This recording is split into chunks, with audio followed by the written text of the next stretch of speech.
Bonjour tout le monde, c'est John Leroux ici de la Galerie d'Art Beaverbrook et puis c'est mon plaisir de partager avec vous une visite guidée électronique d'un trésor de notre collection. Et puis c'est une de nos vedettes artistiques ici et puis c'est une œuvre d'un des artistes américains les plus reconnus de tout le monde. C'est de Andy Warhol. Et puis le sujet, c'est une des vedettes sportives canadiennes les plus reconnues dans tout le monde du hockey, Monsieur Wayne Gretzky. Alors, ça commence. Ce n'est un secret pour personne que Wayne Gretzky est l'un des plus grands joueurs de hockey de toute l'histoire, peut-être même le plus grand. C'est pourquoi il l'appelait en anglais The Great One. Comme lui, Andy Warhol était l'un des plus grands artistes américains d'importance et certainement l'un des plus infâmes. C'était un innovateur radical. Il a contribué à créer le nouveau langage de l'art moderne que nous appelons maintenant pop art. Celui a changé le visage de la façon dont nous voyons le monde, la culture populaire et les produits. Warhol était amoureux de la renommée. Il adorait être avec les gens célèbres, mais il était aussi une personne pas mal timide qui se cachait quelque peu des projecteurs. Mais il a toujours voulu être à la périphérie du centre de l'attention. Il était également intrigué par les produits commerciaux, les graphiques et la publicité. C'est pourquoi il était tellement attiré par ces choses comme les boîtes de Campbell Soup au début des années 1960. Mais au début de sa carrière, il a d'abord reçu la notoriété comme un illustrateur talentueux pour les magazines. Il a été formulé comme graphiste. Il a fait une série d'illustrations pour des articles de magazines, tout dessiné à la main. Ce qui l'a aidé à se tailler une place sur la carte au cours de ses premières années, c'est une grande série de pochettes d'albums qu'il a réalisées pour un label de jazz renommé des années 50 appelé Blue Note. Il les a même signés en bas, les traitant comme des œuvres d'art, ce qu'ils étaient. Ils ont été réalisés dans un style gestuel très large des années 1950. Ils ont utilisé une approche linéaire humide où les lignes d'encre saignaient dans l'espace blanc, dont ils respirent vraiment cette idée de jazz. Cela a conduit à sa célèbre série de sérigraphies des années 60, des stars de cinéma et d'icônes rock comme Marilyn Monroe et Elvis Presley. Il a également fait des figures politiques et mondiales comme Mao Zedong. Il était épris par l'idée de célébrité.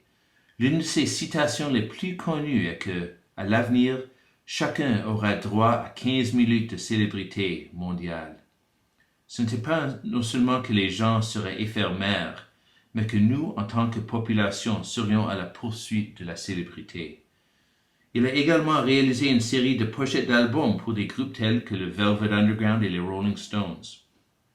À la fin des années 70, il a réalisé une série importante de portraits en sérigraphie d'athlètes professionnels célèbres, des gens qui étaient au sommet de leur art dans le monde entier. Des athlètes comme Pelé au soccer, Muhammad Ali à la boxe, Kareem Abdul-Jabbar au basketball et Chris Evert au tennis.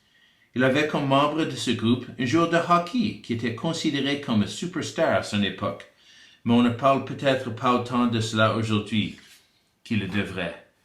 Il s'appelait Rod Gilbert et il est membre de la Temple de renommée du hockey et aussi il faisait partie de la grande équipe de la série du sommet Canada-Russie de 1972. Il jouait pour les Rangers de New York et Andy Warhol était un fan des Rangers, vraiment. Il allait parfois au jeu. Lorsque la chance est venue de faire un autre joueur de hockey, plusieurs années plus tard, en 1943, il a sauté sur elle. Il était un fan de hockey. Et oui, ce joueur serait Wayne Gretzky. Pourquoi Gretzky? Comment est-ce arrivé? Bien, au début des années 1980, à Vancouver, il y avait un propriétaire d'une galerie commerciale nommé Franz Winans. À raison de la grave récession économique de l'époque, il était difficile de vendre de l'art. Alors il avait une idée. Vous pourriez engager Warhol à cette époque pour environ 35 000 $ pour peindre ce que vous voulez, et il le ferait. Winans s'est rendu compte que son public canadien aurait une grande affinité pour Warhol en faisant une série de peintures et de sérigraphies de Wayne Gretzky. Il a donc fait une série de 6 peintures à l'huile et de 35 à 300 sérigraphies, dont la galerie d'art Beaverbrook en a maintenant fièrement une. Des dispositions ont été prises pour que Gretzky se rende au studio de Warhol à New York. Là, l'artiste a pris un certain nombre de Polaroids du joueur de hockey, et Warhol a aimé son Polaroid beaucoup, parce qu'il l'a porté avec lui partout tout le temps. À l'époque, c'était la seule façon d'obtenir des photos instantanées de quelque chose, et contrairement à aujourd'hui où tout le monde a un iPhone qui snap tout le temps. C'était exactement ce sur quoi repose la sérigraphie finale. On peut y voir un très jeune Wayne Gretzky avec ses cheveux de mulet des années 80 et son maillot des Oilers. Vous pouvez dire à partir de la principale de son visage que c'est exactement ce que la sérigraphie finale est basée sur.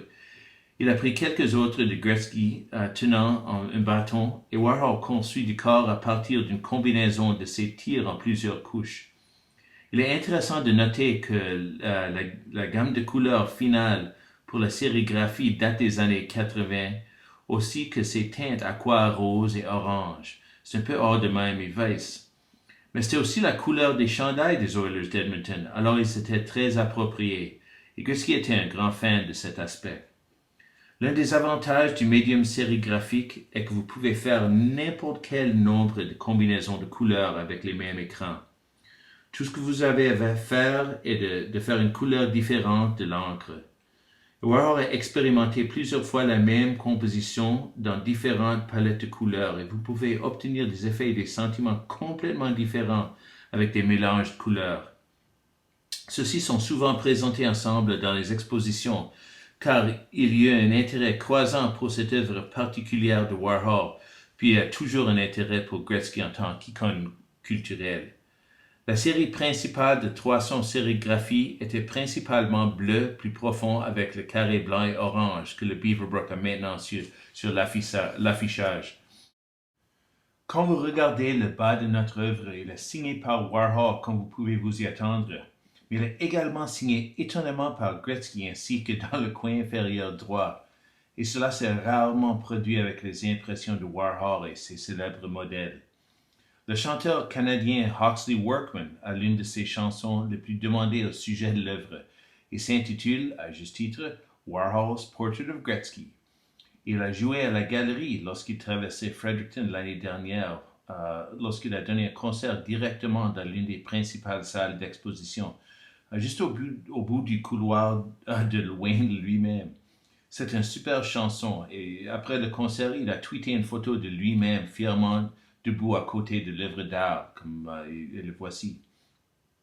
Alors, c'est un plaisir de partager avec vous l'une des œuvres les plus fascinantes de notre collection par l'un des artistes les plus fascinants de mémoire récente.